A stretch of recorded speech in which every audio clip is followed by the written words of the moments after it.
Hey everyone, so welcome back. Now in today's video, I want to talk about this topic of refunds and chargebacks, and actually how you can start to avoid that, how you can build your coaching programs, your training programs in such a way that limits the refunds, limits the chargebacks through something I call post-selling. I'm going to get into it in this video.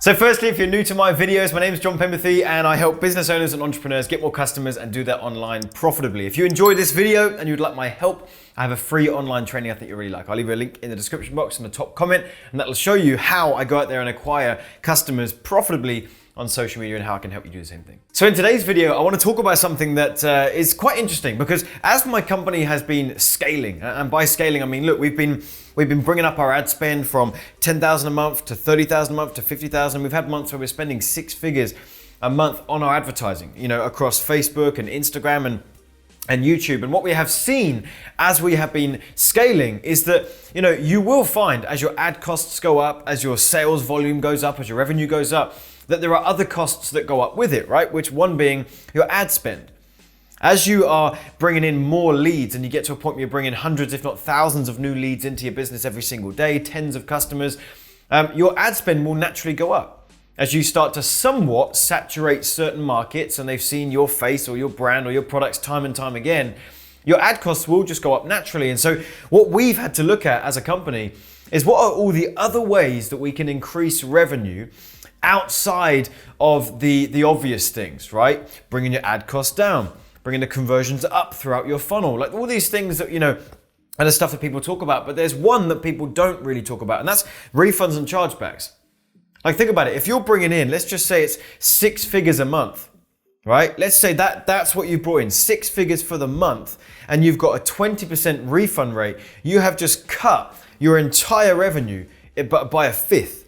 $20,000 has gone back in refunds, and that's a pretty standard number. 20%, especially if you're in the information space, selling high-end digital courses, you can expect that. So when we're looking at trying to increase the profitability of our companies and our products and our services, we can actually look at that and go, flipping heck, if we can get that 20% down to 10%, we've essentially made an extra 10% in revenue for the company just by saving on refunds and chargebacks.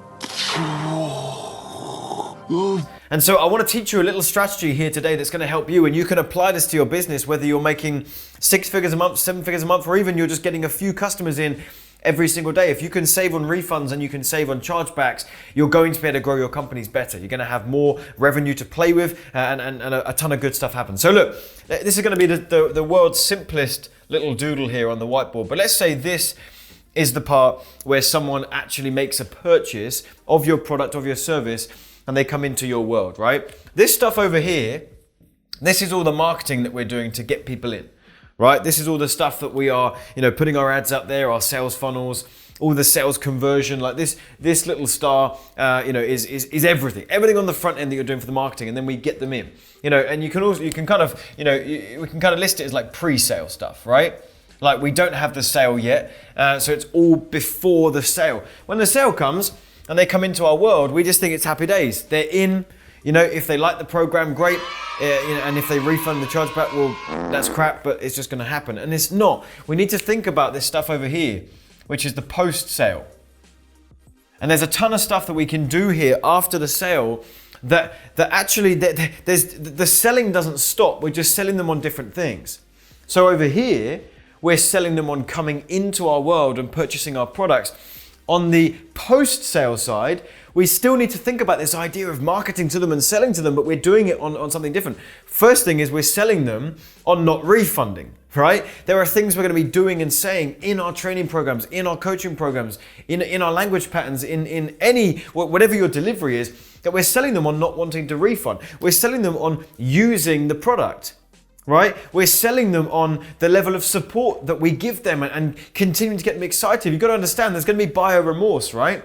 So that when people come through, there's going to be a percentage of these people that are just happy days. They're just happy to be in and they're really excited for it. And it doesn't really matter if you've got a few lessons in your course or you have a couple of phone calls and it didn't go so well, because they're just jazzed up about the whole thing.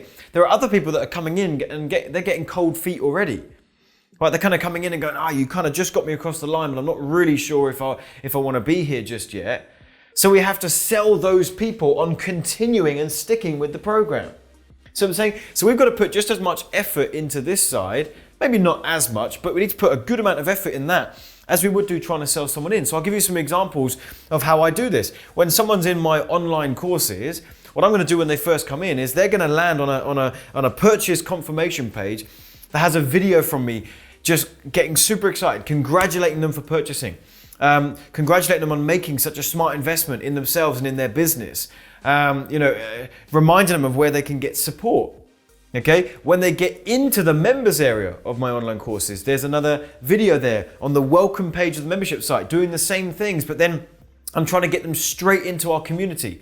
I know that if we get someone into our Facebook group, for our programs, I know that our refund rate goes down once they come into our community and all this good stuff. Then they're going to go ahead and they're going to stick around with us. So I'm selling them in that video, be it in a much smaller sense than I would be selling them over here, but I'm selling them on the idea of getting in the Facebook group. Think about it. If you landed in my membership area and my video said, hey, so we've got this, we've got this, we've got this. Oh, by the way, we've got a Facebook group, so click that button, join that. We've got this, we've got this. You're probably a little bit convinced to go there, but you weren't really sold on the idea of getting in that Facebook group because I just told you about a bunch of different stuff. We have to consciously think, I need to sell them on the idea of getting into that Facebook group.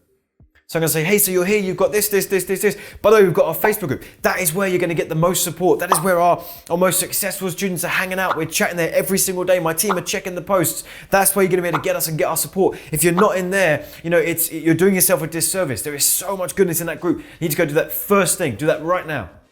Right, I'm selling them on the idea of getting in there. There are these little things that we are doing, and it is going to help bring your refund rate and your chargeback rate down. And there's an example that Russell Brunson put out where he with his software company ClickFunnels, when people were coming in, they were finding that their stick rate, right, this is a bit different now to the refunds or the chargebacks, but he's got a monthly recurring software, so he wants to have people stay for as many months as possible.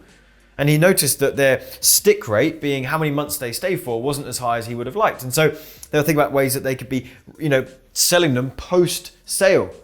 And one of the ideas that they had was, look, if they actually go in and build a sales funnel, regardless of whether they use it or not, those people stick around. So he said, we need to sell them on the idea of building a sales funnel in ClickFunnels straight away. So as soon as you get in the membership area, they've got this little challenge for you. They're like, hey, if you want to get a free t-shirt and a free mug and all this other stuff, all you got to do is go ahead and build a sales funnel in there. Get that built, and then we're just going to ship you all this cool stuff to your house. And they've done the math and they know that the cost of putting this little package together is much lower than the increase in revenue that comes from someone building a sales funnel and sticking with them for a few extra months. So they're in the membership area, and now Russell is selling them on the idea of actually putting it to use straight away and building a sales funnel.